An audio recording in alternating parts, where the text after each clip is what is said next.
A continuación, paso el uso de la voz a Lorena Naranjo, directora nacional desde Ecuador. Muchísimas gracias, Ernesto, y a todos los panelistas por tan interesantes propuestas. Yo les voy a comentar otras realidades que vivimos en Latinoamérica y para eso voy a proceder a compartir mi pantalla y a preguntarles si la pueden mirar. Sí, adelante. Cuando Ernesto nos hacía una pregunta tan compleja como ¿qué ha pasado respecto del manejo de los datos personales en esta gestión de la pandemia? Fue complicado para Ecuador. Y fue complicado porque yo tengo que ponerles un poco en contexto que si bien nosotros tenemos declarado como derecho fundamental en nuestra Constitución desde el 2008 el derecho a la protección de datos personales, lamentablemente, hasta la fecha, no tenemos una ley de protección de datos personales. Está pendiente para primer debate justo en estos días. El día de ayer participé en un evento en donde el presidente de la comisión que lidera este proyecto nos ofreció que si todo sale bien, podríamos tener ley de protección de datos el mes de mayo. ¿Cuál es el problema? Y el problema es que entonces nosotros tenemos leyes sectoriales, dispersas, a veces contradictorias, en muchos casos desactualizada. Por ejemplo, la Ley de Comercio Electrónico es del 2002 y la Constitución de la República es del 2008. Entonces, en esa ley se habla de que solo se protegen los datos íntimos y no como el concepto de dato personal que alude a todo tipo de datos porque es parte de la titularidad misma del individuo. En este contexto normativo se declara la pandemia del COVID-19 y entramos en un estado de excepción. Aquí se declaró el estado de excepción por calamidad pública y dentro de ese estado, de esa declaratoria, se dispuso, se ponderaron dos derechos, la salud y la protección de datos personales, porque como les comento, sí tenemos el derecho fundamental y se decidió que para capturar esa información que permita la gestión de la pandemia, sí estaba autorizada y por lo tanto se permitía el uso de información, sobre todo de salud y de otra de característica general, que permitiera a las autoridades públicas, en especial a las sanitarias, realizar acciones tendientes a minimizar los focos de contagio, las zonas rojas que se refieren, o también para ofrecer servicios de telesalud a través de servicios telefónicos. La Corte Constitucional consideró que ese decreto de estado de excepción cumplía con los elementos necesarios para su efectiva vigencia y por lo tanto confirmó su dictamen aceptable. Nosotros tuvimos una segunda declaratoria de estado de excepción que también tuvo la misma decisión por parte de la Corte Constitucional, pero ya hubo un tercero en el que la Corte Constitucional le dijo ya no más declaratorias de estado de excepción, es importante que que las instituciones públicas y el Estado en general desarrolle mecanismos ordinarios y no un extraordinario como la disminución de las garantías de los ciudadanos para afrontar esta situación de la pandemia, dado que al parecer va a durar más que lo que al inicio se preveían, que eran entre 3 y 6 meses.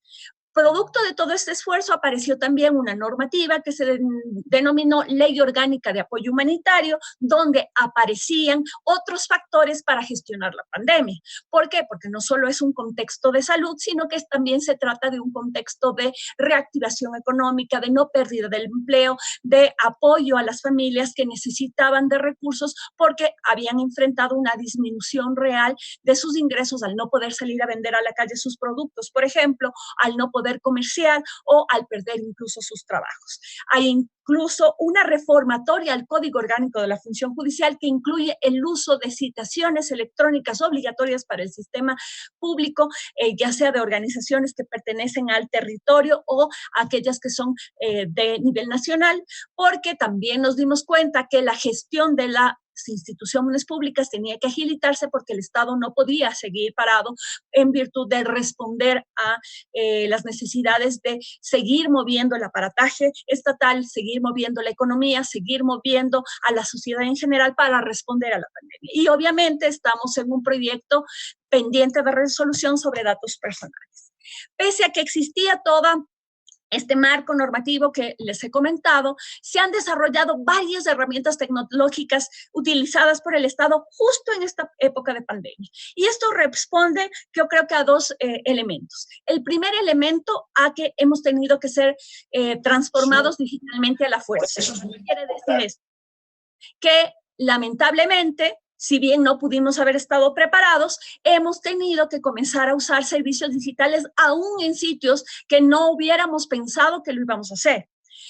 ¿Por qué? Porque estaban o relegados o faltaba conectividad o las distancias eran muy fuertes o incluso no había accesos a dispositivos. Eso es un reto. Y esos elementos sustanciales van a seguir siendo un reto porque no hay suficientes recursos para atender a toda la población. Lo que no significa que no se haya implementado ciertas plataformas como las de seguimiento de COVID, que no voy a entrar en ellas porque ya han explicado anteriormente cómo funcionan estas, y este cumple el modelo internacional. Exactamente un dispositivo, una app que se descarga en un dispositivo móvil y que recupera información para saber los contactos. Se optaron también y se han lanzado recientemente la cédula, el pasaporte electrónico, y se va a lanzar el 15 de febrero la cédula de identidad electrónica, que el Ministerio de Telecomunicaciones además optó por una propuesta ambiciosa, y es incluir dentro de la cédula un dispositivo que puede almacenar la firma electrónica y que ésta la va a ofrecer a los ciudadanos de forma gratuita para que puedan acceder a la ventanilla única que tenemos aquí en el Ecuador, que se llama go.es, y de esta manera incentivar los trámites en línea para impedir que la ciudadanía acuda a las instituciones públicas y se produzcan zonas de contagio. También se logró, y ahí está ahí en funcionamiento también, la licencia digital, de tal manera que ya no haya que portarla físicamente, sino que hay que portarla físicamente, pero se la muestre y se la valida inmediatamente por el controlador del tránsito para verificar que efectivamente se trata de quien dice es, y todo un sistema de autenticación única que permite que ahora sí todas estas infraestructuras que nosotros teníamos desarrollados se pueden ser accesibles por la ciudadanía a través de unos factores de doble autenticación o incluso además en algunos casos para acceder a trámites en línea. Dentro de este contexto, algo que también hemos estado haciendo, y ahí hago referencia a la institución en donde yo trabajo, es el tema de analítica de datos. ¿Por qué? Porque hay que otorgarle a 450,000 familias estos recursos adicionales para la protección social a los afectados de la pandemia. Y para poder llegar a eso, hay que analizar qué familias son las que los necesiten. Y eso se usa a través de interoperabilidad y intercambio de información. Y todos los hemos tenido que hacer con criterios de seguridad y protección de datos, lo cual ha significado un reto. Un reto, ¿por qué? Porque hemos tenido que aplicar directamente la norma constitucional a el ejercicio de las atribuciones de las instituciones a las que pertenecemos, disponiéndoles mejores prácticas, principios de estándares internacionales como el Reglamento General de Protección de Datos Personales, aun cuando no hay una norma vinculante ni una autoridad de control que permita que efectivamente se haga la gestión. Entonces, como se diría en los coros, estamos usando la normativa que podemos para estructurar un sistema que pueda permitirnos hacer esta gestión garantizando estos derechos fundamentales. Tenemos servicios digitales que se han potenciado, sistemas, por ejemplo, como el que también tenemos en mi institución, como el SANIR, que permite comunicación entre actos notariales y registrales, notificaciones electrónicas entre sistemas como la función judicial y la función pública, sistemas de turno, plataformas que hemos tenido que comenzar a utilizar como las de telesalud, de teletrabajo, de teleeducación, iniciativas que están empezando como la de los espacios en blanco para poder acceder a zonas rurales con educación a través de las franjas de televisión y unas vanes móviles de internet para temas de conectividad. Y este caso Ecuador, que como les digo, no hemos parado ni en lo público ni en lo privado de tratar de dar soluciones tanto para la gestión de la pandemia desde la perspectiva de salud como para la gestión de la pandemia desde la perspectiva económica, tiene un reto sustancial, y el reto sustancial es que por más constitución y por más agenda de Ecuador digital que tengamos, tenemos leyes desactualizadas, dispersas e insuficientes, y estamos pendientes de un proyecto que está, esperemos, para el mes de mayo. Lo cual no significa que no tenemos una autoridad de control. Cuando me preguntaba Ernesto, entre las preguntas base, y dice, ¿cómo ha desarrollado la autoridad de control la protección de los datos personales? Yo me quedaba con la dificultad de decirle, no tenemos autoridad de control. Tenemos autoridades sectoriales con competencias mínimas en aspectos puntuales. Por ejemplo, la Dirección Nacional de Registro de Datos Públicos puede pronunciarse sobre ciertos temas, pero solo en el intercambio entre instituciones públicas para viabilizar la interoperabilidad. Hay otras instituciones, por ejemplo, la Defensoría del Pueblo, que podrá hacer tal vez mínimas intervenciones en casos muy puntuales ya cuando el daño ha sido ocurrido. Y lo que sí tenemos son lamentablemente casos dramáticos que incluso ya están en conocimiento de la Fiscalía, como uno que motivó incluso la generación de una comisión en la Asamblea Nacional denominado el caso Novastrad, en el que una empresa que se dedicaba de forma inadecuada a la recolección de información, la puso en una nube extranjera sin ninguna seguridad, y ahí estaban expuestos 17 millones de datos, de 17 millones de personas expuestas en sus datos. Nosotros en el Ecuador somos 17 millones de habitantes, incluidos los menores de edad recién nacidos, con datos financieros y de salud. Esto significa entonces que estamos en una situación complicada. Por lo tanto, hay dos retos en este año. El primer reto es que mientras exista la ley, tenemos que seguir actuando con buenas prácticas, con aplicación directa de la Constitución, con implementaciones de ISOs de seguridad, ISOs de protección de datos personales, todos los mecanismos de calidad que nos permitan seguir cumpliendo nuestro trabajo al mismo tiempo de garantizar derechos. Tenemos que lograr la aprobación de la ley en el Ecuador, la creación de la entidad de control, la creación de una regulación básica de directrices y resoluciones sectoriales en los temas primordiales, la generación de condiciones de base, es decir, no solo dictar la regulación, sino dictar los elementos que permitan la organización, la operación, la técnica de esos criterios legales en todas las empresas, en todas las instituciones públicas, es decir, tratar de hacer en el menor tiempo posible lo que no hemos hecho en más de 10 años.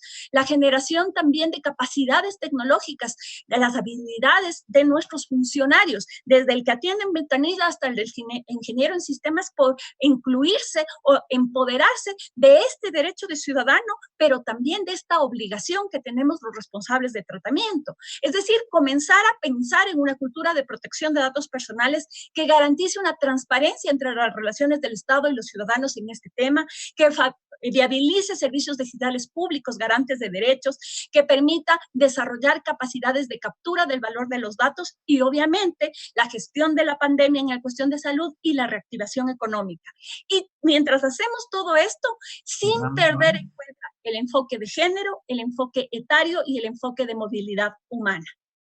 Creo que hasta ahí puedo extender mi exposición. Muchas gracias. Que englobe estas tres preguntas que nos han hecho algunos de los participantes. Libertades en riesgo, ¿qué podemos sacar de experiencia respecto de qué tecnología puede marcar el rumbo del éxito o del fracaso en el uso de la tecnología para la gestión de la pandemia? Por favor, cada uno de ustedes, pues no sé, un minuto, por favor. Muchas gracias.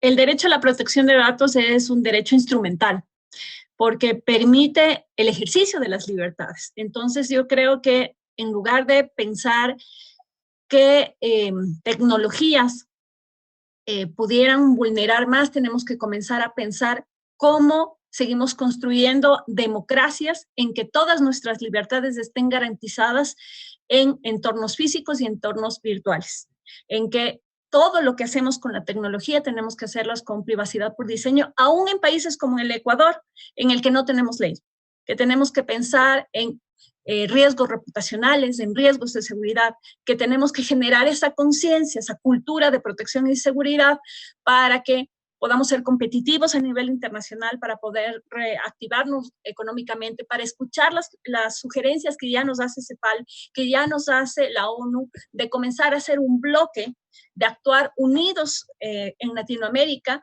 de pensar ya en normativas internacionales que nos regulen a todos para poder estar a la par de las regiones que nos llevan años de ventajas en el proceso de captura del valor del dato, que nos llevan años de ventaja en el desarrollo de plataformas, de modelos de negocios, y que nosotros no podemos ni beneficiarnos de los usos de las tecnologías, ni tampoco garantizar en este estado en el que vive Latinoamérica de doble velocidad, de lograr que países como Ecuador se homogeneicen, como Paraguay, logremos tener leyes, al mismo tiempo de que todos subimos el estándar. Entonces es un reto por muchos lados. Muchas gracias.